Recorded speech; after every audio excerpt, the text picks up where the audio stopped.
जय Sai Ram everyone, happy Thursday.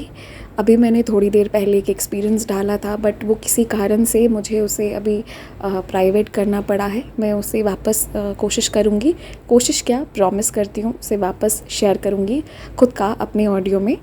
तो for the time being मैं आज अपना एक्सपीरियंस शेयर कर रही हूँ, क्योंकि वैसे भी मैं अपने अनुभव बहुत सुना नहीं पाती। तो आज मुझे फिर अभी मन नहीं हो रहा था कि मैं कुछ रीड करूँ फिर उसे एक्सप्लेन करूँ। उससे अच्छा मैंने सोचा आज मैं कुछ अपना ही बताती हूँ। वैसे भी आज थर्सडे है, बाबा का डे है, तो कुछ बाबा की बातें। हमारे घर पर दशहरा जब से आता है ना, तो वो बहुत ही अच्छे से सेलिब्रेट किया जाता है। आई मीन नवरात्रि डेज़, मेरे मुंह पर ना दशहरा बैठ गया है। तो नवरात्रि डेज़ को बहुत अच्छे से सेलिब्रेट किया जाता है और माँ के सामने हम दिया भी जलाते हैं, जो कंटिन्यूड जलता है। अभी इसी से जुड़ा अपना एक अनुभव आपको बता रही हूँ कि इस बार जब दशहरा आया तो फिर वैसे ही हमने माँ के सामने अखंड ज्योत लगाए। तो जब तक बाबा नहीं आए थे ना, उसके पहले मैं सारे भगवान जी की पूजा करती थी। थोड़ा विश्वास रहता था कि हाँ सब अच्छा होगा ऐसा करके। बट जो कनेक्टिविटी बाबा के साथ है, वो कनेक्टिविटी कभी किसी भगवान जी के साथ नहीं थी। ऑल्दो मैं थोड़ा बहुत स्पिरिचुअल तो थी ही, बहुत ज़्यादा नहीं थी, बट ओकेजनली स्पिरिचुअल होती थी। जैसे दशहरा आया तो उन दिनों स्पिरिचुअल हो जाना वैसा वाला हो रहता था पहले। तो जब से बाबा आए हैं तो अब तो बाबा ही बाबा है। तो फिर मैं जो माँ की भी के सामने जो भी ज्योत भी जलाई, जो भी करा मैंने, तो वो मैं कहीं ना कहीं बाबा को ही ऑफ़र कर रही थी। बिकॉज़ हम बाबा को साई माँ भी कहते हैं, और मैं जो भी पूजा करती थी तो सामने मेरे बाबा भी बैठे रहते हैं, तो मैं उनकी तरफ ही देखती रहती हूँ। I respect all gods. मैं ये नहीं कहती कि मैं रिस्पेक्ट नहीं करती हूँ, पर उस भगवान के रूप का नाम जो साईं है वो मेरे मन में बसे रहते हैं, और उनकी ही मैं सच्चे मन से आराधना कर पाती हूँ। और बाकी सारे भगवान जी को मैं बहुत रिस्पेक्ट करती हूँ, बट बाबा के लिए कुछ अलग बात है। तो क्या हुआ कि मैं दिया जला दिया था मैंने, और क्योंकि वो काफ़ी बड़ा सा अखंड ज्योत है तो उसमें बहुत सारा घी भी था। दोपहर का समय आया, क्योंकि 9 डेज़ फास्ट रहती है, तो दोपहर के वक्त थोड़ा थक गई थी। मैंने सोचा चलो सो जाते हैं थोड़ी देर, और सोना वैसे भी मुझे बहुत पसंद है। तो मैं सोने चली गई। जब मैं सोने चली गई तो आई न्यू कि ये दीपक जो है ये शाम के 6-7 बजे तक तो आराम से ही जलता रहेगा, और उससे ज़्यादा भी जलेगा। मुझे घी डालने की ज़रूरत नहीं है, सीधा एक बार रात में डालेंगे तो वो अगले दिन सुबह तक फिर वो जलेगा। तो ये सोचा, ये मुझे मालूम था। बट मैं जैसे सोने गई ना, और मैं बहुत गहरा सोती हूँ, सो गई हूँ तो फिर जैसे लोग का कंसंट्रेशन बहुत स्ट्रॉन्ग होता है ना, कि वो कोई काम कर रहे हैं तो बहुत कंसंट्रेशन से करेंगे। मैं सो रही हूँ तो बहुत कंसंट्रेशन से फिर कोई नहीं उठा सकता। मैंने पहले भी बताया हुआ है कि मुझे उठाने के लिए कई दिन जो है ना, लास्ट में मेरी मम्मा वो म्यूज़िक लगा देती हैं कि उठ जाग मुसाफिर भोर भई। तो म्यूज़िक बजता है, लास्ट में मेरी नींद खुलती है। और अगर मुझे खुद से उठना है जब मेरा नॉर्मल रूटीन है, तो वो ऑटोमेटिक नींद खुल जाएगा। वो मेरा ऐसा चलता है। तो मैं वही आपको बता रही हूँ कि मैं आराम से सो गई। 40 to 45 मिनट्स हुआ होगा। ऐसा लगा कोई धक्का मारकर नींद खोल रहा है। मुझे समझ में नहीं आया कि ये क्या हुआ।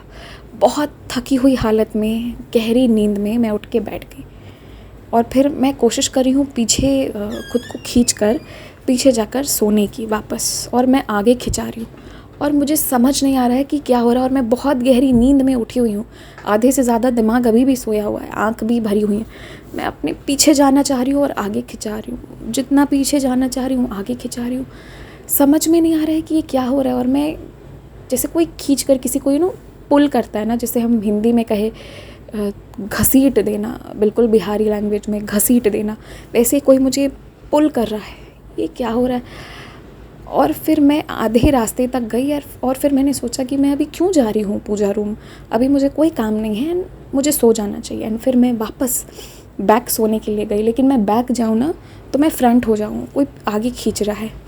और ना जैसे कोई किसी को बहुत बुरी तरह खींचता है ना, नहीं सुनता है बात, नहीं आई डोंट नो, मैं नहीं सुन रहा हूँ, बुरी तरह कोई किसी को एकदम पुल करता है, जैसे कहते हैं ना घसीटते हुए ले जाना। किसी ने मुझे ज़बरदस्ती इस तरह से खींचा कि मैं सीधा पूजा रूम में आके लैंड हुई। और जब मैं वहाँ आके लैंड हुई, जो मैंने वहाँ का दृश्य देखा, ये देखने के बाद मेरे रोंगटे खड़े हो गए थे। मेरा जो सोया हुआ नींद था सब अपने आप खुल गया, एकदम शॉकिंग स्टेट में कि बाबा ये क्या हो गया। 1 मिनट में ऐसा लगा ना किसी ने ऐसा झटका मारा हुआ, ऐसा थप्पड़ पड़ा ना वो दृश्य देखकर कि नींद कहाँ था, वो निद्रा देवी परमानेंट सो गई, मैं जाग गई। सामने मैंने ना जो हमारा पूजा रूम है, तो माँ जहाँ बैठी हुई हैं उसके पीछे में मैंने पेपर के कुछ वॉलपेपर्स लगाए हुए थे, क्योंकि पेंटिंग जो है वो दशहरा के बाद और दिवाली से पहले होनी है। और वहाँ पर ना वॉल के पास दीपक जलाने से पूरा ब्लैक हो चुका था। तो आई वॉज तो इसलिए जो है मैंने सोचा कि अभी दिवाली के टाइम पे पेंट होगा, तो ऐसे ब्लैक है थोड़ा भी तो वो अच्छा नहीं लगता है ना। तो मैंने वो पूरे पेपर के बैकग्राउंड लगाए थे, एंड जिस तरफ दिया था उसके सामने जो वॉल पे पेपर वॉलपेपर लगे हुए थे वो आके गिर चुका था, और दिया के जस्ट थोड़ा आगे गिरा हुआ था। अगर वो आधी सेंटीमीटर भी आगे गिरा होता तो वो जल रहा होता, पूरी तरह जल रहा होता, सब जल चुका होता। एंड जल जाने के बाद मन में बुरे विचार आते, बुरे ख्याल आते, वो अलग। मैं कितना भी शुक्रिया करूँ बाबा का, वो कम था। पूरी अच्छे से वो सामने आकर गिरा हुआ था, जलने से वो बस बच गया। इसके बाद तो फिर मैंने वो वॉलपेपर ही हटा दिया। मैंने कहा चलो अभी हम नहीं रखेंगे, जैसा भी है जो भी है। वो बहुत ज़्यादा, क्योंकि मुझे बहुत फ्यूम्स करना मुझे बहुत पसंद है। आई मीन धुआं करके, जैसे हम धूप, साम्रानी, अगरबत्ती ये सब जलाते हैं, मुझे वो बहुत पसंद है, तो मैं वो बहुत ज़्यादा जलाती हूँ। इसलिए वो ऑटोमेटिक है कि वॉल जो है वो ब्लैक होता है, एंड पेंट हमेशा एक्स्ट्रा रखा ही रहता है, उसको पेंट करना ही पड़ता है, वो हो ही जाता है। क्योंकि हमारा पूजा रूम भी ऐसे सेंटर के जगह पर है जहाँ विंडो नहीं है, सिर्फ एंट्री और एग्ज़िट का डोर है, सिंगल डोर है, इसलिए मैंने वो बैकग्राउंड लगाया था। पर बाबा जो हैं उन्होंने सच में बचाया। ये बहुत बड़ी बाबा की आशीर्वाद थी, वरना कुछ भी उल्टा सीधा होता है ना तो मन में नेगेटिविटी आते हैं, वो अलग। और उसके बाद जो चीज़ हुई, बाबा हमें बता देते हैं। वो जो मैं कह रही हूँ ना कि वो जो घसीट कर किसी ने खींच कर मुझे लेकर गए थे, वो कोई और नहीं, वो बाबा ही थे। ये मुझे कैसे पता चला, अब मैं आपको बताती हूँ। एक तो वो अनुभूति हुई। नेक्स्ट डे जब मैं न्यूज़पेपर पढ़ रही थी तो टाइम्स ऑफ इंडिया में 3rd पेज पर निकला था, जहाँ पटना की खबरें होती हैं वहाँ पर, कि किसी के घर पर इधर ही पटना में ही ये जो दिया जला है, यही माता का दिया जला हुआ है, इसी से आग लग गई, भीषण आग लग गई। एंड मुझे एग्जैक्टली याद नहीं है, पर उनके घर पर बहुत भयंकर लॉस हुआ, 45 लाख या पता नहीं जो भी लॉस हुआ, बट बहुत भयंकर आग लगी थी। तो ये वाला न्यूज़ जो है फिर वो अगले दिन आया।